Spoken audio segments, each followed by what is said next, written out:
হাতির তাণ্ডবে আমরা আতঙ্কিত। এই এলাকার মানুষ প্রতিনিয়ত আতঙ্কে থাকে। আমার আউশদানের জ্বালা নষ্ট করে ফেলছে, মানুষের চোখে ঘুম নেই। কক্সবাজারের বিস্তীর্ণ অভয়ারণ্য ছেড়ে বুনো হাতির পাল পরিবর্তন করছে তাদের অবস্থান। খাবারের সন্ধানে রাতে হানা দিচ্ছে মানুষের বাড়িঘরে, এতে প্রাণ হারাচ্ছে মানুষ, আবার অনেকেই আক্রমণের শিকার হয়ে বরণ করেছেন পঙ্গুত্ব। চট্টগ্রামের কর্ণফুলী ও আনোয়ারা উপজেলার দেয়াং পাহাড়ে অবস্থান নেয়া হাতির পাল প্রায় প্রতিদিন হানা দিচ্ছে লোকালয়ে। স্থানীয়দের দেয়া তথ্য অনুযায়ী 2016 সালের শেষের দিকে এখানকার পাহাড়ে বুনো হাতির পাল অবস্থান করে। এরপর থেকে এ পর্যন্ত প্রায় 20 জন মানুষ হাতির আক্রমণে প্রাণ হারিয়েছে, আহত হয়েছে প্রায় অর্ধশতাধিক। দীর্ঘদিন যাবৎ বন্য হাতির আক্রমণে এলাকার মানুষ অতিষ্ঠ। প্রশাসন বা ক্যাজেডের কোনো ঊর্ধ্বতন কর্মকর্তা এ ব্যাপারে কোনো ব্যবস্থা নিচ্ছে না। মানুষের চোখে ঘুম নেই, হাতি কোন দিক দিয়ে আসতেছে।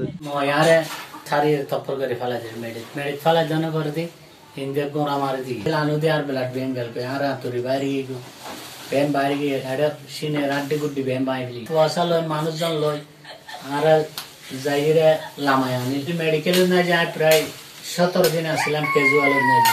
দিনান্তে সূর্যাস্তের সাথে সাথেই এখানকার কোরিয়ান এক্সপোর্ট প্রসেসিং জোন কেপিজেড এলাকার জলাশয় আর বাগানে অবস্থান নেয় বুনো হাতির দল। তারা কখনো মানুষের ঘর বাড়িতে হানা দিচ্ছে, আবার কখনো ফসলি জমি তছনছ করছে। সর্বশেষ গত 3 জানুয়ারি হাতির আক্রমণে পড়ে মোহাম্মদ হাকিম আলী নামের একজন সিকিউরিটি গার্ড আহত হন।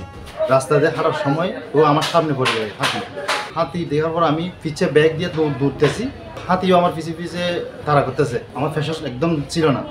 সে সময় দুজন লোক আমাকে ফার্মেসিতে নিয়ে প্রথমে রিক্সাতে আমাকে বলতেছে তো তাড়াতাড়ি কি মেডিকেলে যাওয়ার জন্য, তো উনি স্ট্রোক করছে। আমার সঙ্গে আমাকে মেডিকেল নিয়ে যাচ্ছে। এই মেডিকেল আছে, ওনারা বলতেছে যে অক্সিজেন দেওয়া হবে, এখানে সঙ্গে সঙ্গে অক্সিজেন দিছে। এ পর্যন্ত অনেক মানুষ আহত নিহত হয়েছে। এদেরকে প্রশাসনের কোনো ঊর্ধ্বতন কর্মকর্তা বা প্রশাসনের কোনো লোকজন দেখতে আসে নাই বা উদ্যোগ নেয় নাই। এদিকে হাতির উপদ্রব থেকে বাঁচতে আনোয়ারা কর্ণফুলী এলাকার কয়েকটি গ্রামের বাসিন্দারা মিলে হাতি প্রতিরোধ কমিটি নামের একটি সংগঠনও খুলে বসেছে। তাদের মতে হাতির আক্রমণে একের পর এক প্রাণহানির ঘটনা ঘটলেও কর্ণপাত করছে না সংশ্লিষ্টরা। হাতিকে তার অভয়ারণ্যে পাঠিয়ে দেওয়া হোক, মানুষের জীবন আগে, হাতি বাঁচুক, কিন্তু আগে মানুষ বাঁচার অধিকারটা নিশ্চিত করতে হবে। বিগত 10 বছর আগেও এই এলাকার মানুষ কখনোই এই এলাকায় হাতি দেখেনি। এটা কখনোই হাতির অভয়ারণ্য ছিল না। আমরা সেই বিষয়টা বারবার ডিসি স্যার, বিভাগীয় কমিশনার থেকে শুরু করে সার্কিট হাউসের বিভিন্ন মিটিং থেকে শুরু করে প্রত্যেকটা জায়গায় আমরা বারবার সেই বিষয়গুলো বলে আসছি। আমরা স্মারকলিপি দিয়েছি, কিন্তু তাতে কারো কোনো টনক নড়ছে না। প্রতিনিয়ত মানুষ মরছে, কিন্তু উদ্যোক্তন কর্তৃপক্ষ বিষয়গুলো আমলেই নিচ্ছে না। এই এলাকার মানুষের জীবনকে তারা তুচ্ছ-তাচ্ছিল্য করছে, যেটা আমাদের জন্য খুবই দুঃখজনক।